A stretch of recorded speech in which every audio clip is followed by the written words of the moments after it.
Addressed by the head of state.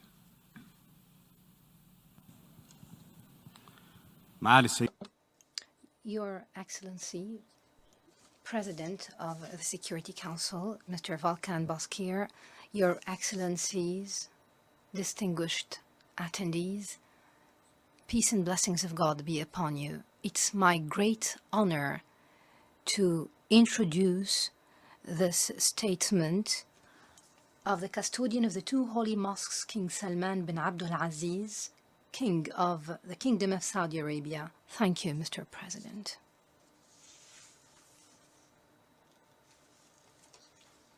In the name of God, the compassionate, the merciful, Your Majesties, Your Highnesses, Your Excellencies, Mr. President of the General Assembly, Mr. Secretary General, distinguished attendees, may God's peace and blessings be upon you. At the outset, I would like to extend my sincerest congratulations to Mr. Volkan Bozkır on his election as President of the 75th session of the UN General Assembly, wishing him success in fulfilling his duties. I would also like to extend my thanks to his predecessor, Dr. Tijani Mohammed Bandi, President of the previous session, for his great effort. It would be a remiss not to commend the distinguished endeavors of His Excellency Secretary General Antonio Guterres to improve the performance of UN institutions to attain the objectives and purposes of its charter. Mr. President, distinguished attendees, I address you today from the birthplace of Islam, place of revelation, and the Qibla for Muslims. My message is based on the teachings of our noble religion, our Arab culture, and our common human values.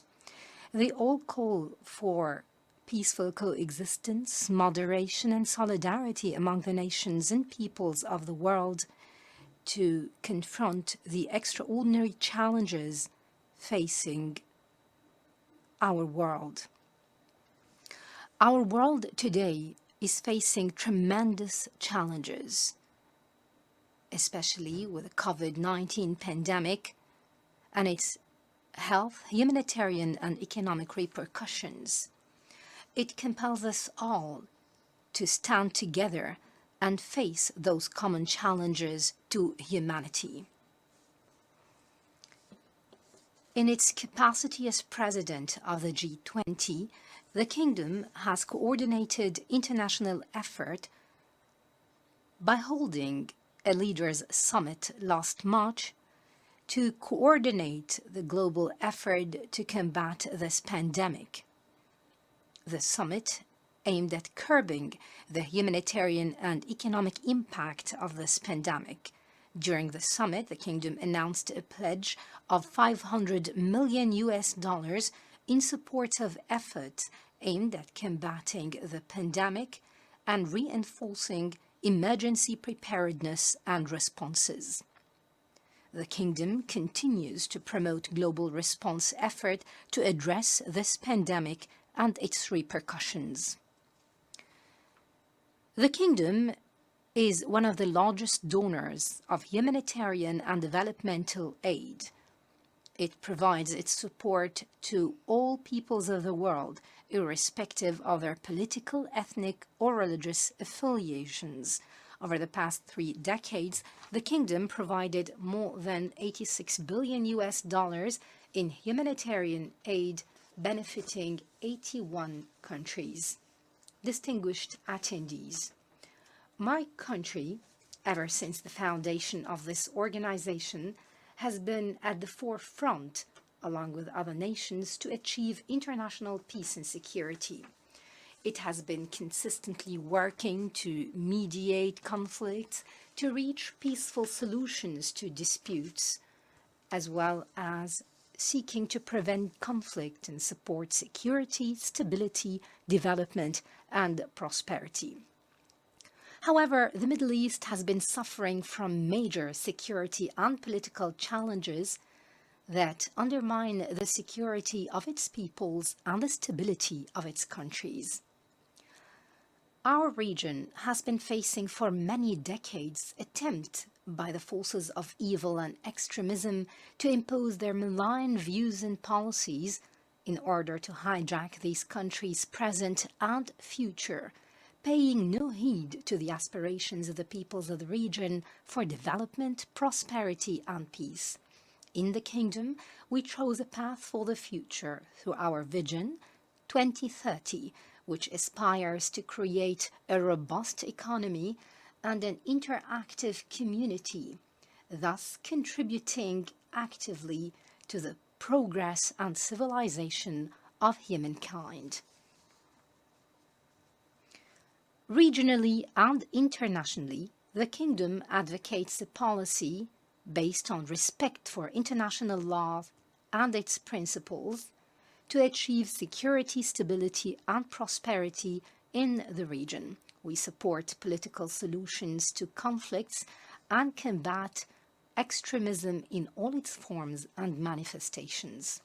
Distinguished attendees, over the past decades, the Kingdom's hands were extended openly and positively to Iran, searching for peace, but to no avail. The Kingdom received several of Iran's presidents and other senior officials in line with the Kingdom's efforts to seek ways to build relations based on good neighborliness and mutual respect. We welcomed an international effort to address Iran's nuclear program. But time and again, the entire world witnessed how the Iranian regime abused these efforts to fuel its expansionist activities, build its terrorist networks, and use terrorism. In the process, it squandered the resources and wealth of the Iranian people to fulfill its expansionist project, which only brought about chaos, extremism, and sectarianism. The Iranian regime, conforming with its hostile attitude, targeted oil facilities in the Kingdom last year in a blatant violation of international law and international peace and security. It demonstrated that this regime has total disregard for the stability of the global economy or the security of oil supplies to international markets. The Iranian regime also continues, through its proxies, to target the Kingdom, launching to date over 300 ballistic missiles and more than 400 armed drones in a stark violation of Security Council Resolutions 2216 and 2231. Our experience with the Iranian regime has taught us that partial solutions or appeasement will not stop its threats to international peace and security. A comprehensive solution and a firm international position are needed to ensure fundamental solutions to the Iranian regime's attempt to possess weapons of mass destruction or develop a ballistic missile program, and its interference in the internal affairs of other countries, as well as its sponsorship of terrorism. The Iranian regime's interference in Yemen by supporting the coup carried out by its proxy, the Houthi militia, against the legitimate government led to a political, economic and humanitarian crisis that the fraternal people of Yemen are still suffering from. This coup is a threat to the security of the countries of the region and the waterways vital for global economy. Furthermore, the Houthi militias impeded the flow of humanitarian aid to the Yemeni people. They also obstructed efforts to reach a political solution in Yemen. They rejected efforts to de-escalate the situation, the latest of which was the ceasefire announcement made by the coalition to support legitimacy in Yemen last April in response to the UN's request in order to proceed with efforts to combat the COVID-19 pandemic in Yemen. Instead, they continue to target civilians in Yemen and in the Kingdom. We reiterate that the Kingdom will not hesitate to defend its national security, nor will we abandon the fraternal people of Yemen until they regain their complete sovereignty and independence from Iranian hegemony. The Kingdom will continue to provide humanitarian support for the people of Yemen, and we will continue to support the efforts of the UN Secretary-General Special Envoy for Yemen in accordance with the GCC initiative, the outcomes of the comprehensive Yemeni National Dialogue, and Security Council Resolution 2216. Distinguished attendees, terrorism and extremist ideologies pose a major threat to the world at large. Together, we have made remarkable progress in the past few years in combating extremist organizations, including substantially rolling back ISIS strongholds in Iraq and Syria, thanks to the efforts of the global coalition. Similarly, the forces of the coalition to support legitimacy in Yemen were able to strike hard against al-Qaeda and ISIS in Yemen. To succeed in our battle against terrorism and extremism, we must intensify our joint efforts by facing this challenge comprehensively. This includes combating financing of terrorism and extremism.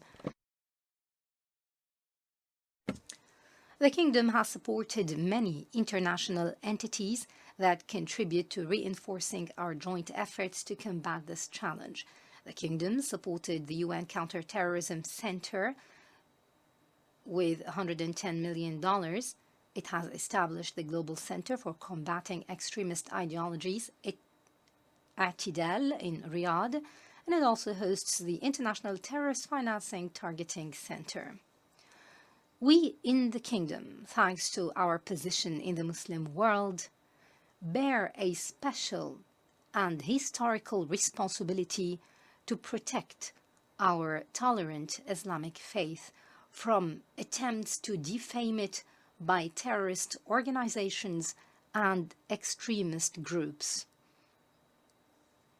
Islam equates the killing of one individual with the killing of all people. Thus, it is undoubtedly innocent of all crimes and atrocities committed in its name by the forces of terrorism and extremism. Terrorist and extremist organizations find fertile ground to grow and proliferate in countries where there are sectarian divisions and weaknesses, or where state institutions are in collapse. If we intend to win our battle against terrorism, we must not waver in the face of countries sponsoring terrorism and sectarianism. We must stand firmly in the face of countries promoting transnational extremist ideologies, which shield behind false political slogans to hide their extremist, chaotic, and destructive nature. Distinguished attendees, peace in the Middle East is our strategic option, and we will spare no effort to work together towards achieving a bright future where peace, stability, prosperity, and coexistence among all the region's peoples prevail. The Kingdom supports all effort aimed at advancing the peace process. We have been introducing peace initiatives since 1981. This included the 2002 Arab Peace Initiative, which is the basis for a comprehensive and just solution to the Arab-Israeli conflict. It ensures that the fraternal Palestinian people would regain their legitimate rights, foremost being an independent Palestinian statehood with East Jerusalem as its capital. We support the efforts of the current U.S. administration to bring about peace in the Middle East by bringing both the Palestinians and the Israelis together at the negotiating table to reach a fair and comprehensive agreement. While we follow with concern the developments in Libya, we call upon all of our Libyan brothers to sit at the negotiating table and unite to maintain the territorial integrity and safety of Libya. We condemn foreign interventions in Libya and support a peaceful solution in Syria that maintains its territorial integrity and ensure the departure of all militias and mercenaries. We also stand by our fraternal people of Lebanon who are experiencing a humanitarian catastrophe following the explosion of the port of Beirut. This was a result of the hegemony of Hezbollah, that terrorist organization affiliated with Iran, their hegemony over the decision-making process in Lebanon by the force of arms. As a result, the constitutional state institutions in Lebanon were disabled, and in order for the fraternal people of Lebanon to achieve their aspirations for security, stability, and prosperity, this terrorist organization must be disarmed. Mr. President, distinguished attendees, from this podium, we call for the intensification of global efforts to confront the great challenges facing humanity, whether due to climate change, poverty, organized crime, the spread of epidemics, or other challenges which require strengthening our cooperation for a brighter future, so that future generations can live in stability, peace, and security. Thank you, Mr. President, and may God's peace be upon you.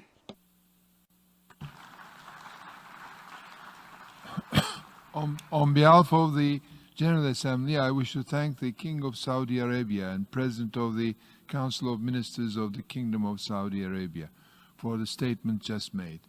I now give